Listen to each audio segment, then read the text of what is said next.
Help support Name Explained by liking this video, leaving a comment and subscribing to the channel.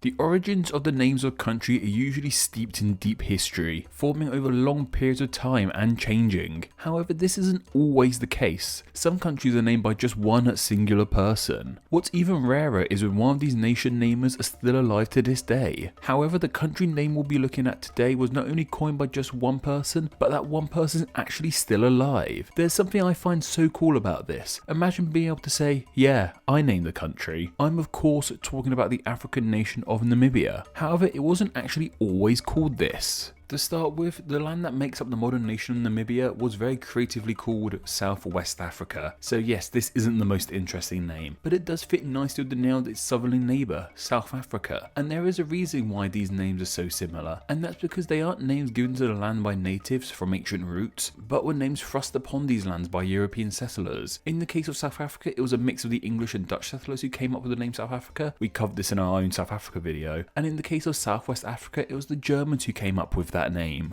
Namibia became a German colony under the watch of Otto von Bismarck in 1884. This would have been as part of the scramble for Africa. This was a period of history roughly from 1881 to 1914, in which many European countries claimed huge swaths of land on the continent. They did this for a variety of reasons, some because of the resources that lay untouched on the continent, some for the national pride of claiming land, and some simply to stop others from taking it. This was the case with German Southwest Africa. The Germans were concerned about how much land the British were taking, so claimed this part of Africa for themselves. Southwest Africa stayed under German rule until 1915. Germany lost control of the land due to the First World War, when the land was invaded by South Africa. This led to South Africa having control over Southwest Africa, and they carried on using that name, though obviously dropped the German part of it. And it stayed under the rule of South Africa until 1990, when in that year it was granted full independence and officially took on the name of Namibia. And while it was in 1990 that the name was changed, the name was present way before that. The UN were using it as early as the 1960s, and as mentioned, the name of Namibia was coined by a single person. Though, who was it? Well, that honour goes to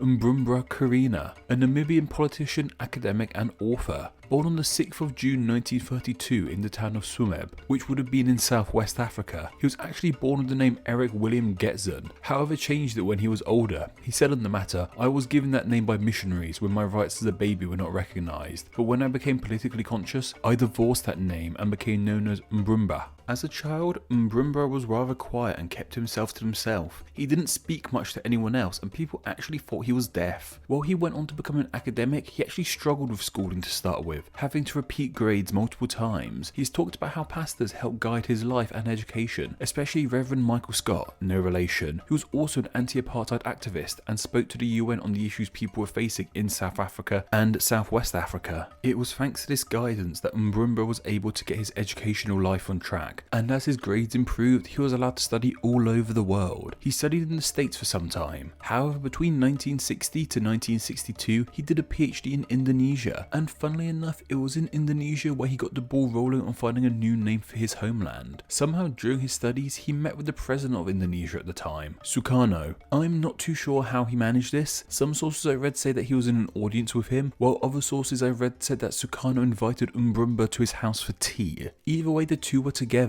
and Sukarno asked Umbrumba what the name of his country was, and he responded with, of course, Southwest Africa. This led to Indonesian President Sukarno saying something that would have a lasting effect on the young Umbrumba. "That's not a name, that is a geographical area.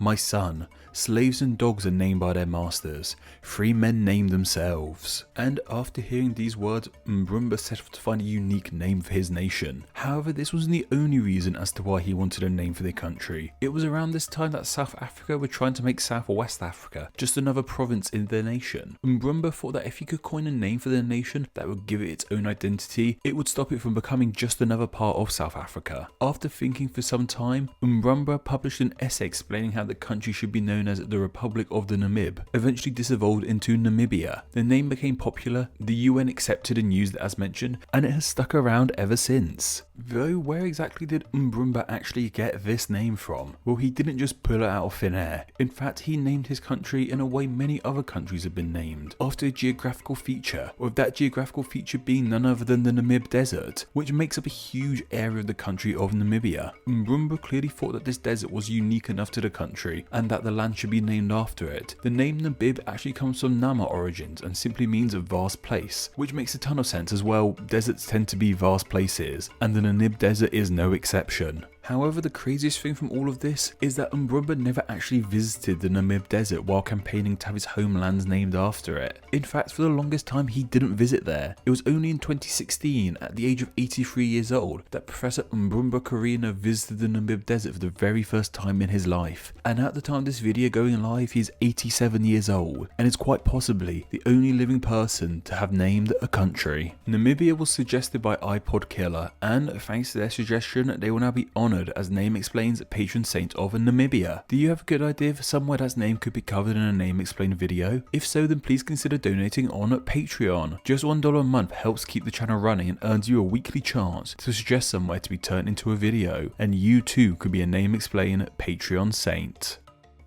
Thank you to all my patrons who support Name Explain on a monthly basis. Name Explain depends on small monthly donations from fans like you to help keep the channel running. Just the small amount of $2 a month helps in a huge way, grants you patron exclusive Name Explain extras, and gets your name here with all these awesome people. Thank you.